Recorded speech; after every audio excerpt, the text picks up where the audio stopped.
Assalamualaikum warahmatullahi wabarakatuh. Perkenalkan, nama saya Sirena Salmadani, nomor presensi 34. Di sini saya akan membacakan hasil tugas saya, yaitu Kerajaan Sriwijaya. Yang pertama ada latar belakang.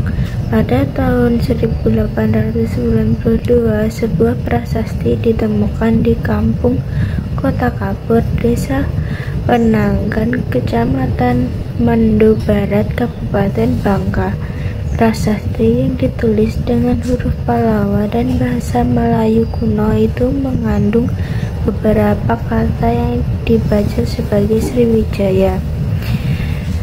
Temuan prasasti Kota Kapur itu telah menjelaskan bahwa Kerajaan Sriwijaya mulai berkembang pada abad ke-7 karena pada masa itu Kepulauan Nusantara ramai dikunjungi oleh para musafir Cina dan India.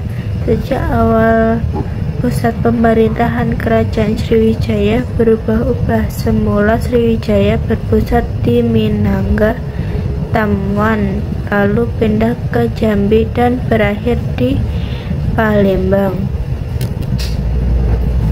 Sriwijaya adalah prasasti kedudukan bukit. Prasasti tersebut diketahui Kerajaan Sriwijaya didirikan oleh Dapunta Hyang pada tanggal 16 Juli 682 Masehi.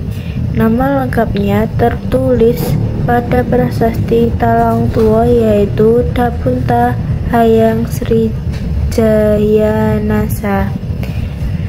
Menurut prasasti kedudukan bukti, Srijayanasa mengadakan perjalanan dengan memimpin 20.000 tentara. Dengan perjalanannya, ia berhasil menaklukkan daerah-daerah strategis untuk perdagangan, sehingga hal ini mendorong kesejahteraan Sriwijaya ke depannya.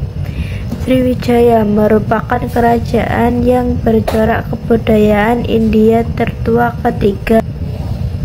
Diperkirakan Srijayanasa melakukan pada awal berdiri Sriwijaya melakukan ekspedisi pada wilayah-wilayah yang enggan tunduk pada mereka.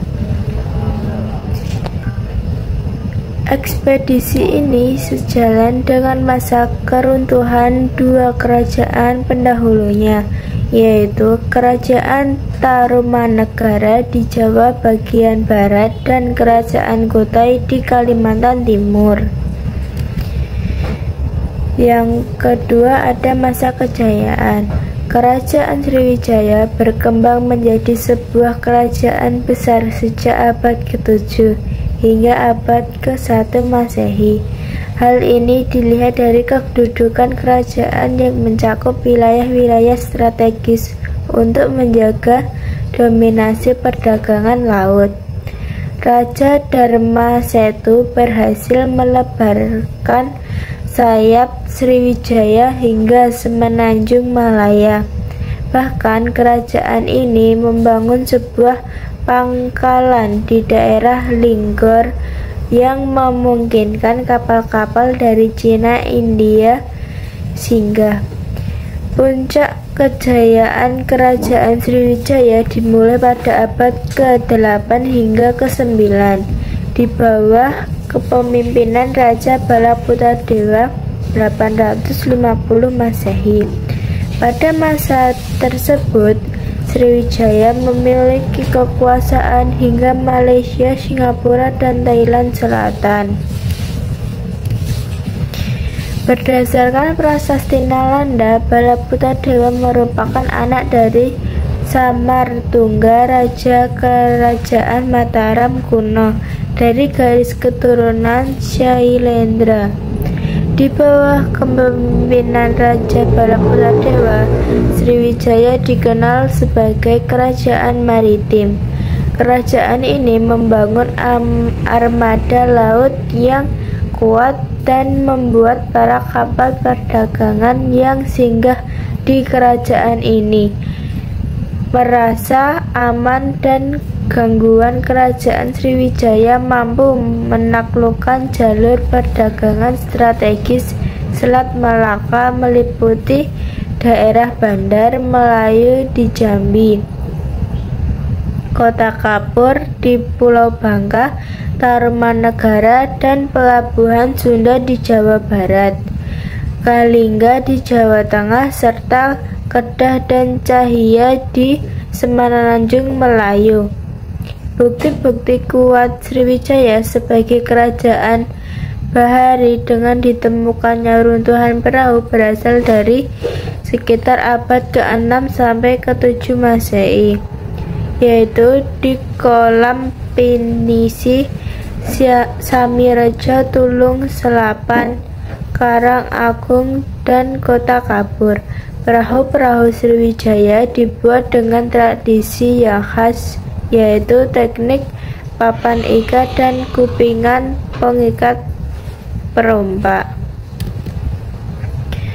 Yang ketiga ada fase kemunduran.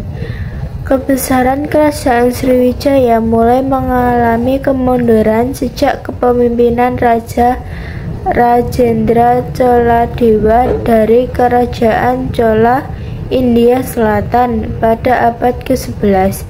Pada tahun 1025, Kerajaan Chola berhasil menawan Raja Sanggarama Wijayatunggawarman. Kerajaan Chola lalu menjadi alih kendali perdagangan di Selat Malaka. Serangan tersebut mengakibatkan kehancuran jalur perdagangan yang menjadi penghasilan utama kerajaan Sriwijaya, sehingga membuat ibu kota Sriwijaya pindah ke Jambi. Lamban laun, suara kerajaan Sriwijaya mulai meredup. Kerajaan Sriwijaya semakin tenggelam ketika Kerajaan Singasari melangsungkan ekspedisi Pamalayu pada 1275. Ekspedisi ini merupakan misi dari Raja Kartanegara untuk melemahkan Sriwijaya. Pada akhirnya, di tahun 1377, Kerajaan Sriwijaya benar-benar runtuh karena persaingan dari Kerajaan Majapahit yang berhasil menaklukkan bagian-bagian wilayah Sriwijaya. Yang keempat ada bukti peninggalan. Yang pertama ada prasasti kedudukan bukit. Prasasti kedudukan bukit ditemukan di kampung kedudukan bukit di tepi Sungai Tatang, Palembang. Dalam prasasti itu menjelaskan mengenai perjalanan beberapa orang yang melakukan ekspedisi untuk mendapatkan kemenangan dan membuat kota di daerah tersebut diberi nama Sriwijaya. Yang kedua ada situs Karanganyar. Di sebelah selatan Bukit Siguntang di wilayah Kelurahan Karanganyar dan Kelurahan 36 Lir terdapat sebuah daratan rendah yang berupa rawa. Ditemukan sisa-sisa bangunan air, yaitu kanal-kanal, kolam buatan, dan parit-parit kuno. Yang ketiga ada Arca Wairocana, Arca Jambahalna, Sakaya Muni, dan Arca Bodhisatwa.